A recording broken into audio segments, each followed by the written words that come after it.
Hello! నమస్తే. బాగున్నారా? నేను బాగున్నాను. మీ అందరూ బాగుండాలని కోరుకుంటున్నాను. ఒక మంచి స్టోరీతో వచ్చానండి. మంచి స్టోరీ అని ఎందుకంటున్నానంటే, మనలో ప్రతి ఒక్కరూ ఈ స్టోరీ నుంచి ఖచ్చితంగా తీసుకోవాల్సిన విషయాలున్నాయి. అనగనగా ఒక ఊళ్ళో ఒక ఫ్యామిలీ. ఒక నార్మల్ మిడిల్ క్లాస్ ఫ్యామిలీ. అయితే వాళ్ళకెప్పటినుంచో కారు కొనుక్కోవాలని చెప్పి కోరికనమాట. మిడిల్ క్లాస్ ఫ్యామిలీ అంటున్నావు, కారు కొనుక్కోవడం అంటే అసలు అతకట్లేదంటే, అట్లేం లేదండి. మిడిల్ క్లాస్ వాళ్ళు కొంచెం పైసా కూడబెట్టుకొని ఖచ్చితంగా కార్లవి కొనుక్కుంటారు. ఇవాళ రేపు అట్లా లేదు.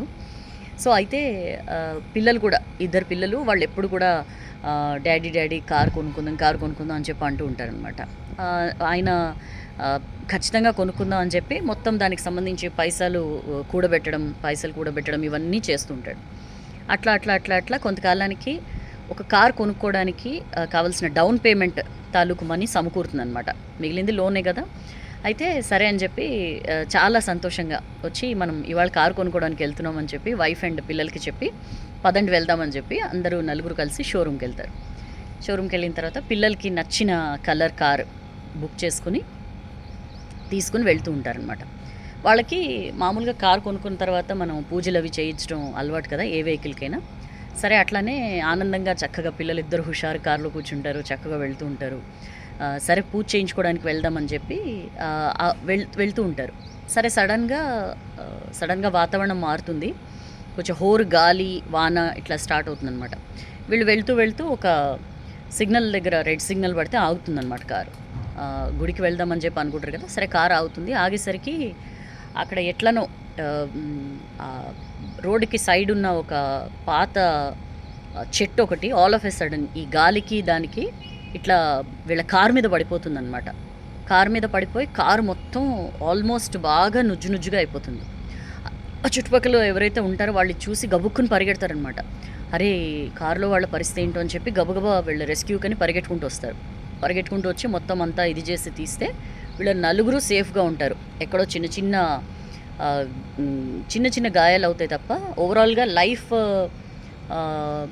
ప్రాబ్లమ్ అయితే ఎవరికీ రాదు. సో, నలుగురు సేఫ్‌గా ఉంటారు. వెళ్ళిపోతారు. వాళ్ళందరూ అంటారనమాట, "ఏందే ఏ ముహూర్తంలో కొనుక్కున్నారు ఈ కారు? ఇట్లా జరిగింది" అది ఇది అని చెప్పి అంటారు. సరే వీళ్ళు వెళ్ళిపోతారు. వెళ్ళిపోయిన తర్వాత పాపం డిసప్పాయింట్ అయిపోతారనమాట. అరే! అంత ఇది చేసి మనం కారు కొనుక్కుంటే అట్లా అయిపోయింది అని చెప్పేసి అనుకుంటారు.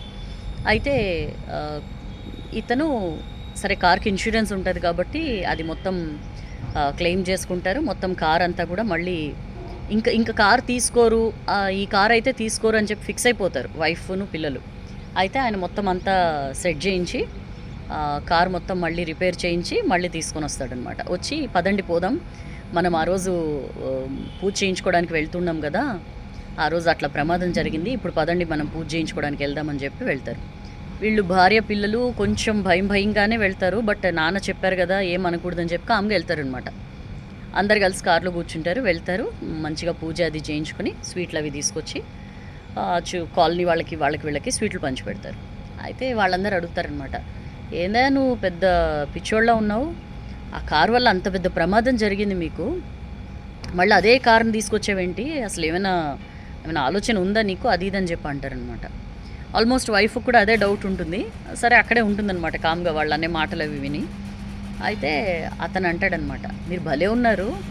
ఆ కారు వల్లే మేము నలుగురం ప్రాణాలతో బయటపడ్డాము. మా ఎవ్వరికీ కూడా మా ప్రాణానికి ఏమీ కాకుండా ఆ కారే మమ్మల్ని కాపాడింది.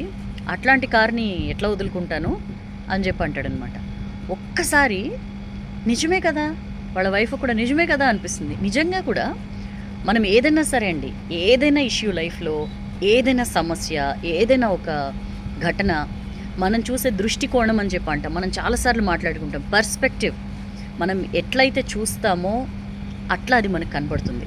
ఆ కారు మొత్తం దురదృష్టం, ఆ కారు శని అని చెప్పి అతను అనుకునుంటే అది అలానే కనపడేది. కానీ అతను పాజిటివ్ సైడ్ చూసాడు.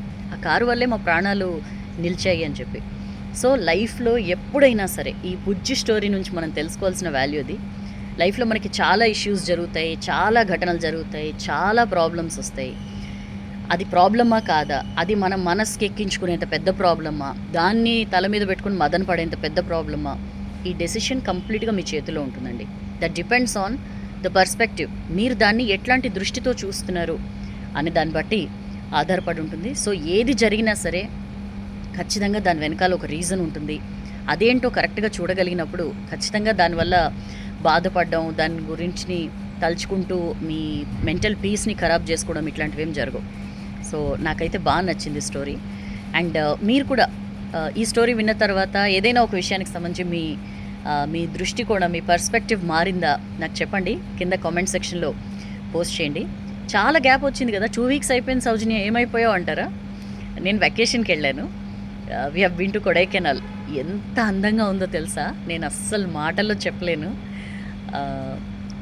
నేచర్ లవర్స్‌కి స్వర్గం అండి.